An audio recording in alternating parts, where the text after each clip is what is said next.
Hello friends, welcome to brothers finance and good evening. ಇವತ್ತು market updates ಏನಂದರೆ, Sensex 182 points gain ಆಗಿ 81,330 close ಆಗಿದೆ. Nifty 88 points gain ಆಗಿ 24,666 close ಆಗಿದೆ. Bank Nifty 139 points down ಆಗಿ 54,801 close ಆಗಿದೆ. ಫ್ರೆಂಡ್ಸ್, ಇವತ್ತು ಮಾರ್ಕೆಟ್ ನೋಡಿದ್ರಾ, ಸ್ವಲ್ಪ ಪಾಸಿಟಿವ್ ಅಲ್ಲೇ ಕ್ಲೋಸ್ ಆಗಿದೆ. ಇವಾಗ ನಿಫ್ಟಿ ಸೆನ್ಸೆಕ್ಸ್ ಆದರೆ ಸ್ವಲ್ಪ ಪಾಸಿಟಿವ್ ಆಗಿ ರಿಯಾಕ್ಟ್ ಆಗಿದೆ. ಅದೇ ಮಿಡ್ ಆ್ಯಂಡ್ ಸ್ಮಾಲ್ ಕ್ಯಾಪ್ಸ್ ಆದರೆ ಎಬೋ 1% ಪಾಸಿಟಿವ್ ಆಗಿ ರಿಯಾಕ್ಟ್ ಆಗಿದೆ. ಯಾಕಂತ ಅಂದರೆ ಇವಾಗ most of the mid and small caps ಎಲ್ಲ ಅವ್ರ Q4 ರಿಸಲ್ಟ್ಸ್ನ ಪೋಸ್ಟ್ ಮಾಡಿದ್ದಾರೆ. ಈ ರಿಸಲ್ಟ್ಸ್ ಎಲ್ಲ ತುಂಬಾ ಪಾಸಿಟಿವ್ ಆಗಿ ಪೋಸ್ಟ್ ಮಾಡಿದ್ದಾರೆ. ಅದರಿಂದ mid and small cap companies ಆದರೆ ಇವತ್ತು ನಿಯರ್ಲಿ 4 to 5% ಪಾಸಿಟಿವ್ ಆಗಿ ರಿಯಾಕ್ಟ್ ಆಗಿದ್ದಾವೆ. ಅದರಿಂದ over all mid and small caps above 1% positive ಅಲ್ಲೇ ಕ್ಲೋಸ್ ಆಗಿದೆ. ಮತ್ತು ಫ್ರೆಂಡ್ಸ್, ಇವತ್ತು ನಮ್ಮ ಮಾರ್ಕೆಟ್ ಓಪನಿಂಗಲ್ಲಿ ನೋಡಿಕೊಂಡ್ರೆ ತುಂಬಾ ಪಾಸಿಟಿವ್ ಆಗಿ ಓಪನ್ ಆಯಿತು. ಯಾಕಂದರೆ ನಿನ್ನೆ ನಮ್ಮ ಮಾರ್ಕೆಟ್ ಕ್ಲೋಸ್ ಆದಮೇಲೆ ಇನ್ಫ್ಲೇಷನ್ ಡೇಟಾ ಬಂದಿದೆ. ಈ ಡೇಟಾ ನೋಡಿಕೊಂಡ್ರೆ 6 ಮಂತ್ಸ್ ಲೋ ಅಲ್ಲಿ ಬಂದಿದೆ ಅಂತ ನಿನ್ನೆ ಮಾರ್ಕೆಟ್ ನ್ಯೂಸಲ್ಲೇ ಮಾತಾಡ್ಕೊಂಡಿದ್ವಿ. ಮತ್ತು RBI ಟಾರ್ಗೆಟ್ 4%ಗಿನ್ನ ಇನ್ಫ್ಲೇಷನ್ ತುಂಬಾ ಕಮ್ಮಿ ಬಂದಿರೋದ್ರಿಂದ ನಮ್ಮ ಮಾರ್ಕೆಟ್ ಈ ಥರ ಪಾಸಿಟಿವ್ ಆಗಿ ಓಪನ್ ಆಗಿದ್ದು. ಮತ್ತು ಅದ್ರ ಜೊತೆಗೆ ನಿನ್ನೆ ರಾತ್ರಿ US ಮಾರ್ಕೆಟಲ್ಲೂ ಇನ್ಫ್ಲೇಷನ್ ಡೇಟಾ ಅಪ್ಡೇಟ್ ಆಗಿದೆ. ಈ ಡೇಟಾ ನೋಡ್ಕೊಂಡ್ರೂ ತುಂಬಾ ಪಾಸಿಟಿವ್ ಆಗಿ ಬಂದಿದೆ. ಇವಾಗ ಫೆಡ್ ಚೇರ್ಮನ್ ಅವರು ಪ್ರತಿ ಮೀಟಿಂಗಲ್ಲೂ ಏನಂತ ಹೇಳ್ತಾ ಇದ್ರು ಹೇಳಿ, ಇನ್ಫ್ಲೇಷನ್ ನೋಡಿಕೊಂಡ್ರೆ ಬಿಲೋ 2% ಬಂದರೆ ರೇಟ್ ಕಟ್ ಮಾಡೋ ಪ್ರಾಬಬಿಲಿಟಿ ಜಾಸ್ತಿ ಇರುತ್ತೆ ಅಂತ ಮೆನ್ಷನ್ ಮಾಡ್ತಾ ಇದ್ರು. ಅದ್ರ ಜೊತೆಗೆ ನಿನ್ನೆ ರಾತ್ರಿ ನೋಡಿಕೊಂಡ್ರೆ 2.3% ಬಂದಿದೆ. ಅದಕ್ಕಿಂತ ಮುಂಚೆ ನೋಡಿಕೊಂಡ್ರೆ 2.4% ಬಂದಿತ್ತು. ಈ ಥರ ಇನ್ಫ್ಲೇಷನ್ ಕಮ್ಮಿ ಬಂದಿರೋದ್ರಿಂದ US ಮಾರ್ಕೆಟ್ ನೋಡ್ಕೊಂಡ್ರೂ ಪಾಸಿಟಿವ್ ಅಲ್ಲೇ ಕ್ಲೋಸ್ ಆಗಿದೆ. ಮತ್ತು ನೆಕ್ಸ್ಟ್ ಫೆಡ್ ಚೇರ್ಮನ್ ಮೀಟಿಂಗ್ ನೋಡಿಕೊಂಡ್ರೆ ಜೂನಲ್ಲಿದೆ. ಆ ಟೈಮಲ್ಲಿ ಏನಾದರೂ ರೇಟ್ ಕಟ್ ಮಾಡೋ ಪ್ರಾಬಬಿಲಿಟಿ ಇರುತ್ತೆ ಅಂತ ಇವತ್ತು ನಮ್ಮ IT ಸ್ಟಾಕ್ಸ್ ನೋಡಿದ್ರೆ ತುಂಬಾ ಪಾಸಿಟಿವ್ ಆಗಿ ರಿಯಾಕ್ಟ್ ಆಗಿದ್ದಾವೆ. ಅದ್ರ ಜೊತೆಗೆ ಡಿಫೆನ್ಸ್ ಸ್ಟಾಕ್ಸ್ ನೋಡ್ಕೊಂಡ್ರೂ ತುಂಬಾ ಪಾಸಿಟಿವ್ ಆಗಿ ರಿಯಾಕ್ಟ್ ಆಗಿದ್ದಾವೆ. ಅದರಿಂದನೇ ಇವತ್ತು ನಮ್ಮ ಮಾರ್ಕೆಟ್ ಈ ಥರ ಪಾಸಿಟಿವ್ ಅಲ್ಲಿ ಕ್ಲೋಸ್ ಆಗಿರೋದು. ಮತ್ತು ಡಿಫೆನ್ಸ್ ಕಂಪನೀಸ್ ಬಗ್ಗೆ ನೋಡಿದ್ರೆ ಇವತ್ತು ಈ ಶಿಪ್ಪಿಂಗ್ ಕಂಪನೀಸ್ ಎಲ್ಲ ತುಂಬಾ ಪಾಸಿಟಿವ್ ಆಗಿ ರಿಯಾಕ್ಟ್ ಆಗಿದ್ದಾವೆ. ನಿನ್ನೆನೂ ಸಹ ಪಾಸಿಟಿವ್ ಆಗಿ ರಿಯಾಕ್ಟ್ ಆಗಿದ್ದು. ಯಾಕಂದರೆ ಈ ಜಿಯೋ ಪೊಲಿಟಿಕಲ್ ಅನ್ಸರ್ಟನಿಟೀಸ್ ಇನ್ನೂ ಅದೇ ಥರನೇ ಇದ್ದಾವೆ. ಆದರೆ ವಾರ್ ಸಿನಾರಿಯೋಸ್ ಏನೂ ಇಲ್ಲ, ಸ್ವಲ್ಪ ಡಿಸ್ಕಷನ್ಸ್ ಎಲ್ಲ ನಡೀತಾನೆ ಇದ್ದಾವೆ. ಇಂಡಿಯಾ, ಪಾಕಿಸ್ತಾನ್, USA, ಚೈನಾ ಈ ಎಲ್ಲ ಕಂಟ್ರೀಸ್ ಮಧ್ಯ ಒಂದಲ್ಲ ಒಂದು ಅಪ್ಡೇಟ್ ಏನೋ ಒಂದು ಬರ್ತಾನೆ ಇದೆ. ಅದರಿಂದನೇ ಈ ಥರ ಡಿಫೆನ್ಸ್ ಕಂಪನೀಸ್ ಎಲ್ಲ ಈ ಥರ ಪಾಸಿಟಿವ್ ಆಗಿ ರಿಯಾಕ್ಟ್ ಆಗ್ತಾ ಇರೋದು. ಮತ್ತು ಫ್ರೆಂಡ್ಸ್, ಇವಾಗ ಬ್ಯಾಂಕ್ ಆಫ್ ಅಮೇರಿಕಾದವ್ರು ನೋಡಿಕೊಂಡ್ರೆ ಒಂದು ಸರ್ವೆನ ಕಂಡಕ್ಟ್ ಮಾಡಿದ್ದಾರೆ. ಈ ಸರ್ವೆದಲ್ಲಿ ಏನು ಅಪ್ಡೇಟ್ ಆಗಿದೆ ಅಂತ ಎಕ್ಸ್ಪ್ಲೈನ್ ಮಾಡೋದಕ್ಕೂ ಮುಂಚೆ ಫ್ರೆಂಡ್ಸ್, ಒಂದು 6 ಮಂತ್ಸ್ ಬ್ಯಾಕ್ ನೆನಪಿದ್ಯಾ, ಬ್ಯಾಂಕ್ ಆಫ್ ಅಮೇರಿಕಾದವರು ಒಂದು ಸ್ಟೇಟ್ಮೆಂಟ್ನ ಮಾಡಿದರು. ಏನಂತ ಅಂದರೆ, ಕಮಿಂಗ್ ಟೈಮಲ್ಲಿ ಜಪಾನ್ ಮಾರ್ಕೆಟ್ ಮತ್ತು ತೈವಾನ್ ಮಾರ್ಕೆಟಲ್ಲಿ ತುಂಬಾ ಆಪರ್ಚುನಿಟಿ ಕಾಣ್ತಾ ಇದೆ ಅಂತ ಅಪ್ಡೇಟ್ ಮಾಡಿದರು. ಆ ಟೈಮಲ್ಲಿ ನೋಡಿಕೊಂಡ್ರೆ ಜಪಾನ್ ಮಾರ್ಕೆಟ್ಸ್ ಆಗಲಿ, ತೈವಾನ್ ಮಾರ್ಕೆಟ್ಸು ಮತ್ತು ಚೈನೀಸ್ ಮಾರ್ಕೆಟ್ಸ್ ಆದರೆ ತುಂಬಾ ಪಾಸಿಟಿವ್ ಆಗಿ ರಿಯಾಕ್ಟ್ ಆಗಿದ್ವು. ಮತ್ತು ಅದೇ ಟೈಮಲ್ಲೇ ಇಂಡಿಯನ್ ಸ್ಟಾಕ್ ಮಾರ್ಕೆಟ್ನ ಡೌನ್ಗ್ರೇಡ್ ಮಾಡಿದರು. ಯಾಕಂದರೆ ಸ್ವಲ್ಪ ವ್ಯಾಲ್ಯೂಷನ್ ಕನ್ಸರ್ನಿಂದ, FIS ಔಟ್ಫ್ಲೋಸಿಂದ ಈ ಥರ ತುಂಬಾ ಡೌನ್ಗ್ರೇಡ್ ಮಾಡಿದರು. ಆದರೆ ಈ ಸರ್ವೆಯಲ್ಲಿ ಏನಂತ ಹೇಳ್ತಾ ಇದ್ದಾರೆ ಅಂದರೆ, 42% ಫಂಡ್ ಮ್ಯಾನೇಜರ್ಸ್ ಎಲ್ಲ ಇಂಡಿಯನ್ ಸ್ಟಾಕ್ ಮಾರ್ಕೆಟ್ಗೆ ಓವರ್ವೇಟ್ ರೇಟಿಂಗ್ ಕೊಟ್ಟಿದ್ದಾರೆ ಅಂತ ಹೇಳಿದ್ದಾರೆ. ಇದಕ್ಕೂ ಮುಂಚೆ ನೋಡಿಕೊಂಡ್ರೆ ಪ್ರತಿಯೊಬ್ಬರು ಅನಲಿಸ್ಟ್ ಆಗಲಿ, ಫಂಡ್ ಮ್ಯಾನೇಜರ್ಸ್ ಆಗಲಿ ಜಪಾನ್ ಮಾರ್ಕೆಟ್ಸ್ಗೆ ಮತ್ತು ತೈವಾನ್ ಮಾರ್ಕೆಟ್ಸ್ಗೆ, ಚೈನೀಸ್ ಮಾರ್ಕೆಟ್ಸ್ಗೆ ತುಂಬಾ ಇನ್ವೆಸ್ಟ್ ಮಾಡ್ತಿದ್ರು. ಆದರೆ ಇವಾಗ ಆ ಇನ್ವೆಸ್ಟ್ಮೆಂಟ್ನೆಲ್ಲ ಚೇಂಜ್ ಮಾಡ್ತಾ ತುಂಬಾ ಪಾಸಿಟಿವ್ ಸ್ಟೇಟ್ಮೆಂಟ್ಸ್ ಮಾಡ್ತಾ ಇದ್ದಾರೆ ಅಂತ ಬ್ಯಾಂಕ್ ಆಫ್ ಅಮೇರಿಕಾ ಅವರು ಒಂದು ಸರ್ವೆಯಲ್ಲಿ ಅಪ್ಡೇಟ್ ಮಾಡಿದ್ದಾರೆ. ಫ್ರೆಂಡ್ಸ್, ಇವಾಗ ಈ ಥರ ಸರ್ವೆಯಲ್ಲಿ ಅಪ್ಡೇಟ್ ಆಗಿದೆ ಅಲ್ಲ, ನೋಡೋಣ ಕಮಿಂಗ್ ಟೈಮಲ್ಲಿ ಇಂಡಿಯನ್ ಸ್ಟಾಕ್ ಮಾರ್ಕೆಟ್ ಯಾವ ಥರ ಗ್ರೋ ಆಗುತ್ತೆ ಅಂತ. ಇವಾಗ ಕಮಿಂಗ್ ಟೈಮಲ್ಲಿ ಇಂಡಿಯನ್ ಸ್ಟಾಕ್ ಮಾರ್ಕೆಟ್ ಯಾವ ಥರ ಇರುತ್ತೆ ಅಂತ ನಿಮ್ಮ ಒಪಿನಿಯನ್ನ ಕಮೆಂಟ್ ಸೆಷನಲ್ಲಿ ಒಂದು ಸಲ ಕಮೆಂಟ್ ಮಾಡಿ. ಪಾಸಿಟಿವ್ ಆಗಿ ಗ್ರೋ ಆಗುತ್ತಾ, ಅಥವಾ ಕನ್ಸಾಲ್ಟೇಷನ್ ಫೇಸಲ್ಲಿ ಇರುತ್ತಾ, ಅಥವಾ ಕಮಿಂಗ್ ಟೈಮಲ್ಲಿ ಮಾರ್ಕೆಟ್ ಏನಾದರೂ ಫಾಲ್ ಆಗೋ ಚಾನ್ಸಸ್ ಇದೆಯಾ ಅಂತ ಒಂದು ಸಲ ಕಮೆಂಟ್ ಸೆಷನಲ್ಲಿ ಕಮೆಂಟ್ ಮಾಡಿ. ಯಾವುದೇ ಪಾಯಿಂಟಲ್ಲಿ ನಾನು ಹೇಳೋ ಇನ್ಫಾರ್ಮೇಷನ್ ನಿಮಗೆ ಯೂಸ್ಫುಲ್ ಅನಿಸಿದ್ರೆ ಈ ವಿಡಿಯೋನ ಲೈಕ್ ಮಾಡಿ. ಮತ್ತು ನಿಮ್ಮ ಫ್ರೆಂಡ್ಸಲ್ಲಿ ಯಾರಿಗಾದ್ರೂ ಸ್ಟಾಕ್ ಮಾರ್ಕೆಟ್ ಬಗ್ಗೆ ಇಂಟ್ರೆಸ್ಟ್ ಇರೋರಿಗೆ ಈ ವಿಡಿಯೋಸ್ನ ಶೇರ್ ಮಾಡಿ, ಅವ್ರಿಗೂ ತುಂಬ ಉಪಯೋಗ ಆಗುತ್ತೆ. Next market key updates. First ಇವಾಗ MSCI, ಮೋರ್ಗನ್ ಸ್ಟ್ಯಾನ್ಲೆ ಕ್ಯಾಪಿಟಲ್ ಇಂಟರ್ನ್ಯಾಷನಲ್ ಇದ್ರ ಬಗ್ಗೆ ಎಲ್ಲ ತುಂಬ ಸಲನೇ ಮಾತಾಡ್ಕೊಂಡಿದ್ವಿ. ಇವ್ರು ಏನು ಮಾಡ್ತಾರೆ ಅಂದರೆ, ತುಂಬ ಕಂಟ್ರೀಸಲ್ಲಿ ಅವ್ರು ಇನ್ವೆಸ್ಟ್ ಮಾಡ್ತಾರೆ. ಅದ್ರ ಜೊತೆಗೆ ಅವ್ರ ಓನ್ ಇಂಡಿಸಿಸ್ನ ಕ್ರಿಯೇಟ್ ಮಾಡಿ ಆ ಇಂಡಿಸಿಸಲ್ಲಿ ಯಾವ್ಯಾವ ಕಂಪನೀಸ್ ಕಮಿಂಗ್ ಟೈಮಲ್ಲಿ ಗ್ರೋ ಆಗೋ ಚಾನ್ಸಸ್ ಇದೆ ಮತ್ತು ಯಾವ ಕಂಪನೀಸಲ್ಲಿ ಆಪರ್ಚುನಿಟಿ ಕಾಣ್ತಾ ಇದೆ ಅಂತ ಅನ್ನಿಸ್ತಿದೋ ಆ ಕಂಪನೀಸ್ನ ಪಿಕ್ ಮಾಡಿ ಇನ್ವೆಸ್ಟ್ ಮಾಡ್ತಾರೆ. ಈ ಮಾರ್ಚ್ ಮಂತ್ ರೀಬ್ಯಾಲೆನ್ಸಿಂಗ್ ಭಾಗವಾಗಿ ಇವರು ತುಂಬ ಕಂಪನೀಸಲ್ಲಿ ಅಡಿಷ್ನಲ್ ಆಗಿ ಇನ್ವೆಸ್ಟ್ ಮಾಡ್ತಾ ಇದ್ದಾರೆ. ಅದು ಯಾವ್ಯಾವ ಕಂಪನೀಸ್ ಅಂತ ನೋಡಿಕೊಂಡ್ರೆ, ಮೊದಲನೇದಾಗಿ MSCI ಸ್ಟ್ಯಾಂಡರ್ಡ್ ಇಂಡೆಕ್ಸ್ ಒಳಗಡೆ ಇವಾಗ ಹೊಸದಾಗಿ ಕೋರಮಂಡಲ್ ಇಂಟರ್ನ್ಯಾಷನಲ್ ಈ ಕಂಪನಿನ ಆ್ಯಡ್ ಮಾಡ್ತಾ ಇದ್ದೀವಿ ಅಂತ ಅಂದಿದ್ದಾರೆ. ಅದರಿಂದ $252 ಮಿಲಿಯನ್ ಇನ್ಫ್ಲೋಸ್ ಬರುತ್ತೆ ಅಂತ ಅಪ್ಡೇಟ್ ಮಾಡಿದ್ದಾರೆ. ಅದಾದಮೇಲೆ ನೈಕಾ ಈ ಕಂಪನಿಯಲ್ಲಾದರೆ $199 ಮಿಲಿಯನ್ ಇನ್ಫ್ಲೋಸ್ ಬರುತ್ತೆ ಅಂತ ಹೇಳಿದ್ದಾರೆ. ಮತ್ತೆ ಅದಾದ್ಮೇಲೆ ಫ್ರೆಂಡ್ಸ್ ಇವಾಗ ಸ್ವಲ್ಪ ಆರ್ಟಿಕಲ್ಸ್ ಅಲ್ಲಿ ನೋಡ್ಕೊಂಡ್ರೆ ಈ ಪೇಟಿಎಂ ಕಂಪನಿ ಕೂಡ ಆ್ಯಡ್ ಆಗೋ ಚಾನ್ಸಸ್ ಇದೆ ಅಂತ ಅಪ್ಡೇಟ್ ಮಾಡಿದ್ದಾರೆ. ಅದಾದ್ಮೇಲೆ ಇನ್ನೂ ಸ್ವಲ್ಪ ವೆಬ್ಸೈಟ್ಸ್ ಅಲ್ಲಿ ನೋಡ್ಕೊಂಡ್ರೆ ಪೇಟಿಎಂ ಕಂಪನಿನ ಈ ಮಾರ್ಚ್ ಮಂತ್ ರೀಬ್ಯಾಲೆನ್ಸಿಂಗ್ ಅಲ್ಲಿ ಆ್ಯಡ್ ಮಾಡ್ಕೊತಾ ಇಲ್ಲ ಅಂತ ಸ್ಟೇಟ್ಮೆಂಟ್ಸ್ ಮಾಡಿದ್ದಾರೆ. ನೋಡೋಣ ಕಮಿಂಗ್ ಟೈಮಲ್ಲಿ ಇದ್ರ ಬಗ್ಗೆ ಎಲ್ಲ ಇನ್ನೂ ಏನು ಅಪ್ಡೇಟ್ ಬರುತ್ತೆ ಅಂತ. ಮತ್ತೆ ಇದೇ MSCI ಸ್ಟ್ಯಾಂಡರ್ಡ್ ಇಂಡೆಕ್ಸ್ ಒಳಗಡೆ ಇನ್ನೂ ಸ್ವಲ್ಪ ಕಂಪನೀಸಲ್ಲಿ ಅಡಿಷ್ನಲ್ ಆಗಿ ವೆಯ್ಟೇಜ್ನ ಕೂಡ ಇನ್ಕ್ರೀಸ್ ಮಾಡ್ತಾ ಇದ್ದೀವಿ ಅಂತ ಅಪ್ಡೇಟ್ ಮಾಡಿದ್ದಾರೆ.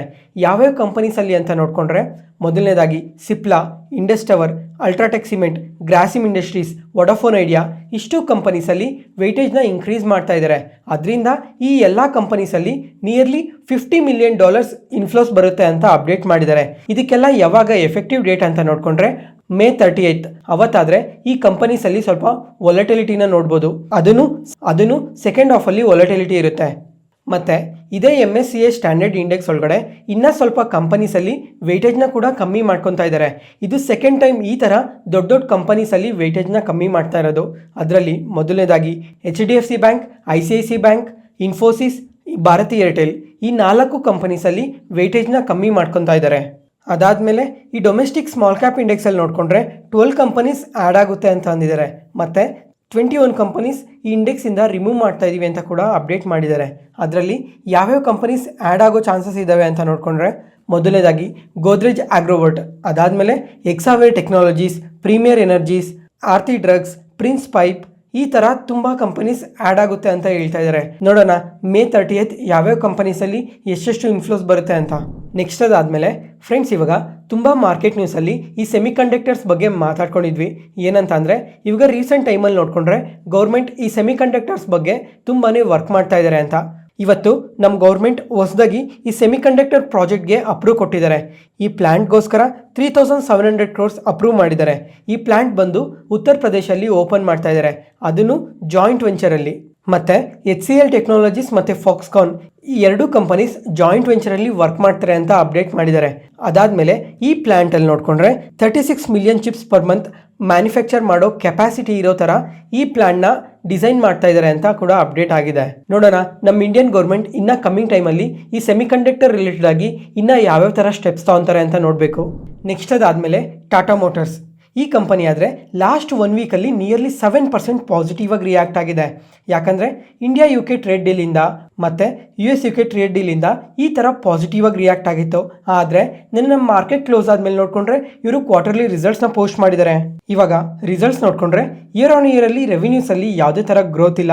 ಕ್ವಾರ್ಟರಲ್ಲಿ ನೋಡಿಕೊಂಡ್ರೆ ಇನ್ಕ್ರೀಸ್ ಆಗಿದೆ. ಮತ್ತು ಪ್ರಾಫಿಟ್ಸ್ ಆದರೆ ಇಯರ್ ಆನ್ ಇಯರಲ್ಲಿ 51% ಫಾಲ್ ಆಗಿದೆ. ಕ್ವಾರ್ಟರಲ್ಲಿ ಸ್ವಲ್ಪ ಇಂಪ್ರೂವ್ ಆಗಿದೆ. ಆದರೆ ಅನಲಿಸ್ಟ್ ಎಸ್ಟಿಮೇಷನ್ಸ್ಗಿನ್ನ ಪ್ರಾಫಿಟ್ ಇನ್ಕ್ರೀಸ್ ಆಗಿದೆ. ಮತ್ತು ಫ್ರೆಂಡ್ಸ್ ಇವಾಗ ಎಂದೇ ಆಗಲಿ ಆಟೋ ಸೆಕ್ಟರ್ನ ಇಯರ್ ಆನ್ ಇಯರಲ್ಲಿ ಸೇಮ್ ಕ್ವಾರ್ಟರ್ ಜೊತೆ ಕಂಪೇರ್ ಮಾಡಬೇಕು, ಕ್ವಾರ್ಟರಲ್ಲಿ ಕಂಪೇರ್ ಮಾಡಬಾರ್ದು. ಮತ್ತು ಫ್ರೆಂಡ್ಸ್ ಇವಾಗ ಇಯರ್ ಆನ್ ಇಯರ್ ಕಂಪ್ಯಾರಿಸನ್ ನೋಡಿಕೊಂಡ್ರೆ ಇವರು ಕಂಪ್ಲೀಟ್ಲಿ ವೀಕ್ ರಿಸಲ್ಟ್ಸ್ನ ಪೋಸ್ಟ್ ಮಾಡಿದ್ದಾರೆ. ಅದರಿಂದನೇ ಇವತ್ತು ನಮ್ಮ ಮಾರ್ಕೆಟ್ ಓಪನಿಂಗಲ್ಲಿ ನೋಡಿಕೊಂಡ್ರೆ ನಿಯರ್ಲಿ 4 to 5% ನೆಗೆಟಿವಲ್ಲೇ ಓಪನ್ ಆಯಿತು.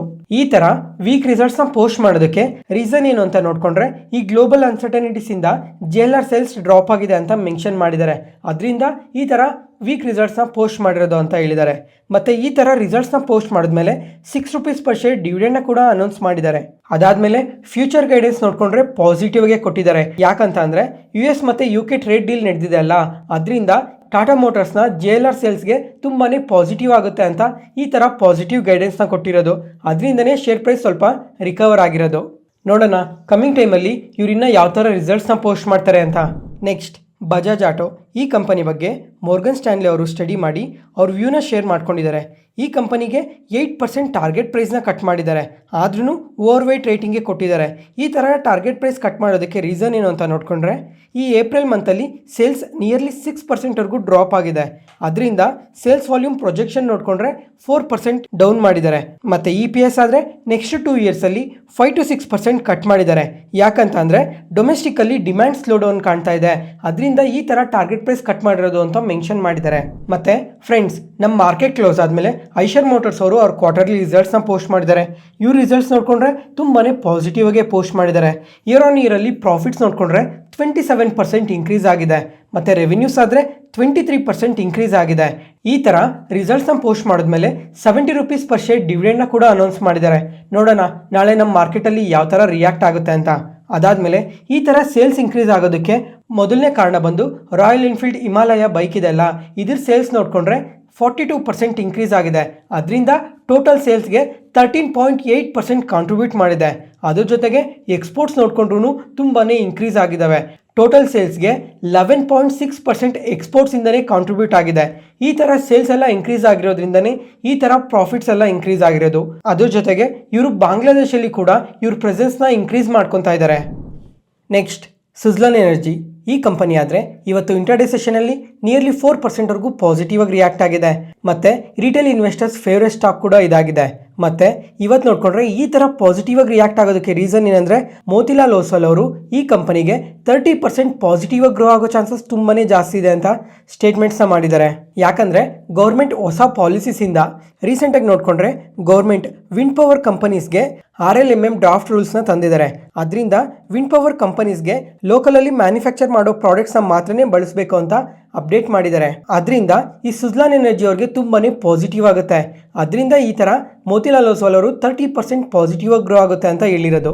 ನೆಕ್ಸ್ಟ್ ಅದಾದಮೇಲೆ ಫ್ರೆಂಡ್ಸ್ ಇವಾಗ 2024 ನೋಡಿಕೊಂಡ್ರೆ ನಮ್ಮ ಮಾರ್ಕೆಟ್ಗೆ ತುಂಬಾ IPOs ಲಿಸ್ಟ್ ಆದವು. ಮೇನ್ ಬೋರ್ಡ್ IPOs ಅಲ್ಲೂ ತುಂಬ ಲಿಸ್ಟ್ ಆಗಿದ್ದಾವೆ. ಮತ್ತು SME ನೋಡಿಕೊಂಡ್ರೆ ನಿಯರ್ಲಿ 160 ಕಂಪನೀಸ್ ಒಂದೇ ವರ್ಷದಲ್ಲೇ ಲಿಸ್ಟ್ ಆಗಿದ್ದಾವೆ. ಟೋಟಲ್ ಈ IPOs ಇಂದ ನೋಡಿಕೊಂಡ್ರೆ 1,68,000 crores ರೈಸ್ ಮಾಡಿದ್ದಾರೆ. ಇವಾಗ ಲಾಸ್ಟ್ ಇಯರ್ ಮಾರ್ಕೆಟ್ಗೆ ಯಾವ್ಯಾವ IPOs ಲಿಸ್ಟ್ ಆದವೋ IPOs ನೋಡಿಕೊಂಡ್ರೆ ತುಂಬಾ ಕರೆಕ್ಟ್ ಆಗಿದ್ದಾವೆ. ಈ ಮಾರ್ಕೆಟ್ ಕರೆಕ್ಷನಲ್ಲಿ ಒಂದೊಂದು ಕಂಪನೀಸ್ ನೋಡಿಕೊಂಡ್ರೆ ನಿಯರ್ಲಿ 70 to 80% ಕರೆಕ್ಟ್ ಆಗಿದ್ದಾವೆ ಈ ಮಾರ್ಕೆಟ್ ಕರೆಕ್ಷನಲ್ಲಿ. ಆದರೆ ಸ್ವಲ್ಪ ಕಂಪನೀಸ್ ಏನಿದ್ದಾವೆ ತುಂಬಾ ಪಾಸಿಟಿವ್ ಆಗಿ ಗ್ರೋ ಆಗಿದ್ದಾವೆ. ಅದರಲ್ಲಿ ಮೊದಲನೇದಾಗಿ ಜ್ಯೋತಿ CNC ಆಟೋಮೇಷನ್. ಈ ಕಂಪನಿ ಆದರೆ ಮಾರ್ಕೆಟ್ಗೆ ಲಿಸ್ಟ್ ಆದಮೇಲಿಂದ ನೋಡಿಕೊಂಡ್ರೆ 272% ಪಾಸಿಟಿವ್ ಆಗಿ ಗ್ರೋ ಆಗಿದೆ. ಅದಾದಮೇಲೆ KRN ಈಟ್ ಎಕ್ಸ್ಚೇಂಜರ್. ಈ ಕಂಪನಿ ಆದರೆ ಲಿಸ್ಟ್ ಆದಮೇಲೆ 267 ಪಾಸಿಟಿವ್ ಆಗಿ ಗ್ರೋ ಆಗಿದೆ. ಅದ್ರ ಜೊತೆಗೆ Bharti Exicom, Premier Energies, Interarch Buildings, Waaree Energies, ಅದಾದಮೇಲೆ Bajaj Housing Finance, Orient Technologies, ಇಷ್ಟು ಕಂಪನೀಸ್ ಮಾರ್ಕೆಟ್ಗೆ ಲಿಸ್ಟ್ ಆದಮೇಲೆ ಕೂಡ ತುಂಬಾ ಪಾಸಿಟಿವ್ ಆಗಿ ರಿಯಾಕ್ಟ್ ಆಗಿರೋದು. ಫ್ರೆಂಡ್ಸ್ ಇವಾಗ ನೀವು ಯಾರಾದರೂ IPO ಟೈಮಿಂದನೂ ಈ ಕಂಪನೀಸ್ನ ಅದೇ ಥರ ಹೋಲ್ಡ್ ಮಾಡ್ತಾ ಇದ್ರೆ ಒಂದ್ಸಲ ಕಮೆಂಟ್ ಸೆಷನಲ್ಲಿ ಕಮೆಂಟ್ ಮಾಡಿ ಯಾವ ಕಂಪನಿನ ಹೋಲ್ಡ್ ಮಾಡ್ತಾ ಇದ್ದೀರಾ ಅಂತ. Next Airtel. ಈ ಕಂಪನಿ ಆದರೆ ಇವತ್ತು ನಮ್ಮ ಮಾರ್ಕೆಟ್ ಓಪನಿಂಗ್ ಟೈಮಲ್ಲಿ ತುಂಬಾ ಪಾಸಿಟಿವ್ ಆಗಿ ರಿಯಾಕ್ಟ್ ಆಗಿದೆ. ಯಾಕಂದರೆ ಇವರು Q4 ರಿಸಲ್ಟ್ಸ್ನ ಪೋಸ್ಟ್ ಮಾಡಿದ್ದಾರೆ. ಓವರಾಲ್ ಎಸ್ಟಿಮೇಟೆಡ್ಗಿನ್ನ ಬೆಟರ್ ರಿಸಲ್ಟ್ಸ್ನ ಪೋಸ್ಟ್ ಮಾಡಿದ್ದಾರೆ. ಇಯರ್ ಆನ್ ಇಯರಲ್ಲಿ ರೆವಿನ್ಯೂಸ್ ನೋಡಿಕೊಂಡ್ರೆ 27% ಇನ್ಕ್ರೀಸ್ ಆಗಿದೆ. ಪ್ರಾಫಿಟ್ಸ್ ಆದರೆ 86% ಇನ್ಕ್ರೀಸ್ ಆಗಿದೆ. ಮತ್ತು ಕ್ವಾರ್ಟರಲ್ಲಿ ನೋಡಿಕೊಂಡ್ರೆ ರೆವಿನ್ಯೂಸ್ ಮತ್ತು ಪ್ರಾಫಿಟ್ಸಲ್ಲಿ ಸ್ವಲ್ಪ ಡ್ರಾಪ್ ಕಾಣ್ತಿದೆ. ಈ ಥರ ರಿಸಲ್ಟ್ಸ್ನ ಪೋಸ್ಟ್ ಮಾಡಿದ್ಮೇಲೆ 16 rupees per share ಡಿವಿಡೆಂಡ್ನ ಕೂಡ ಅನೌನ್ಸ್ ಮಾಡಿದ್ದಾರೆ. ಅದಾದಮೇಲೆ ಇಯರ್ ಆನ್ ಇಯರಲ್ಲಿ ಆರ್ಪು ನೋಡಿಕೊಂಡ್ರೆ ಆರ್ಪು ಅಂದರೆ ಆವ್ರೇಜ್ ರೆವೆನ್ಯೂ ಪರ್ ಯೂಸರ್. ಇದನ್ನು ಹೆಂಗೆ ನೋಡ್ತಾರೆ ಅಂತಂದರೆ ಪ್ರತಿಯೊಬ್ಬರು ಸಬ್ಸ್ಕ್ರೈಬರಿಂದ ಆವ್ರೇಜ್ ಆಗಿ ಎಷ್ಟು ಅಮೌಂಟ್ನ ಜನ್ರೇಟ್ ಮಾಡ್ತಾ ಇದ್ದಾರೆ ಅಂತ ಕ್ಯಾಲ್ಕುಲೇಟ್ ಮಾಡ್ತಾರೆ. ಇದು ನೋಡಿಕೊಂಡ್ರೆ ಇಯರ್ ಆನ್ ಇಯರಲ್ಲಿ 17% ಇನ್ಕ್ರೀಸ್ ಆಗಿದೆ. ಲಾಸ್ಟ್ ಇಯರ್ ಸೇಮ್ ಕ್ವಾರ್ಟರಲ್ಲಿ ನೋಡಿಕೊಂಡ್ರೆ 209 rupees ಪರ್ ಯೂಸರ್ ಇತ್ತು.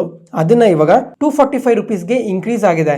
ಈ ಥರ ಆರ್ಪು ಇನ್ಕ್ರೀಸ್ ಆಗೋದ್ರಿಂದ ಟೆಲಿಕಾಂ ಪ್ಲೇಯರ್ಸ್ಗೆ ಇದು ತುಂಬಾ ಪಾಸಿಟಿವ್ ಆಗುತ್ತೆ. Next rural electrification corporation. ಈ ಕಂಪನಿ ಆದರೆ ಇವತ್ತು ಇಂಟರ್ಡೇ ಸೆಷನಲ್ಲಿ ನಿಯರ್ಲಿ 3%ವರೆಗೂ ಫಾಲ್ ಆಗಿದೆ. ಮತ್ತು ಇವರು ಲಾಸ್ಟ್ ವೀಕಲ್ಲಿ Q4 ರಿಸಲ್ಟ್ಸ್ನ ಪೋಸ್ಟ್ ಮಾಡಿದರು. ಇವ್ರ ರಿಸಲ್ಟ್ಸ್ ಆದರೆ ಇಯರ್ ಆನ್ ಇಯರಲ್ಲಿ ಬೆಟರ್ ಆಗಿ ಗ್ರೋ ಆಗಿದೆ. ಆದರೆ ಇವತ್ತು 3% ಏನಕ್ಕೆ ಫಾಲ್ ಆಯಿತು ಅಂದರೆ ಮ್ಯಾನೇಜ್ಮೆಂಟ್ ಇವತ್ತು ಕಾನ್ಫರೆನ್ಸ್ ಕಾಲಲ್ಲಿ AUM ಗ್ರೋತ್ ಗೈಡೆನ್ಸ್ನ ಕಟ್ ಮಾಡಿದ್ದಾರೆ. ಫಿನಾನ್ಷಿಯಲ್ ಇಯರ್ 2026ಗೆ ಮುಂಚೆ ಆದರೆ 15 to 17% ಗ್ರೋತ್ ಪ್ರೊಜೆಕ್ಷನ್ನ ಇಟ್ಕೊಂಡಿದ್ರು. ಆದರೆ ಇವಾಗ ಅದನ್ನು ಕಟ್ ಮಾಡ್ತಾ ಬರೀ 11 to 13% ಗ್ರೋ ಆಗ್ತೀವಿ ಅಂತ ಹೇಳಿದ್ದಾರೆ. ಈ ಥರ ಗ್ರೋತ್ ಗೈಡೆನ್ಸ್ನ ಕಟ್ ಮಾಡೋದ್ರಿಂದ ಶಾರ್ಟ್ ಟರ್ಮಲ್ಲಿ ಸ್ವಲ್ಪ ಈ ಕಂಪನಿಯಲ್ಲಿ ವಾಲಟಿಲಿಟಿನ ನೋಡ್ಬೋದು. ನೋಡೋಣ ಕಮಿಂಗ್ ಕ್ವಾರ್ಟರ್ಸಲ್ಲಿ ಯಾವ ಥರ ಗ್ರೋ ಆಗ್ತಾರೆ ಅಂತ. ಇವತ್ತಿಗೆ ಅಪ್ಡೇಟ್ಸ್ ಮುಗೀತು. ಈ ವಿಡಿಯೋ ಇಷ್ಟ ಆದರೆ ಲೈಕ್ ಮಾಡಿ, ಶೇರ್ ಮಾಡಿ, ಸಬ್ಸ್ಕ್ರೈಬ್ ಆಗಿ. ಮತ್ತೆ ನಾಳೆ ಹೊಸ ಸ್ಟಾಕ್ ಮಾರ್ಕೆಟ್ ನ್ಯೂಸ್ ಅನಾಲಿಸಿಸ್ ವಿಡಿಯೋಲಿ ಸಿಗೋಣ. ನಾನು ಹೇಳಿದ ಇನ್ಫಾರ್ಮೇಷನಲ್ಲಿ ಯಾವುದೇ ಥರ ಡೌಟ್ ಇದ್ದರೂ ಕಮೆಂಟ್ ಸೆಷನಲ್ಲಿ ಕಮೆಂಟ್ ಮಾಡಿ. ಪ್ರತಿಯೊಂದು ಕಮೆಂಟ್ಗೂ ರಿಪ್ಲೈ ಕೊಡ್ತೀನಿ. Thank you.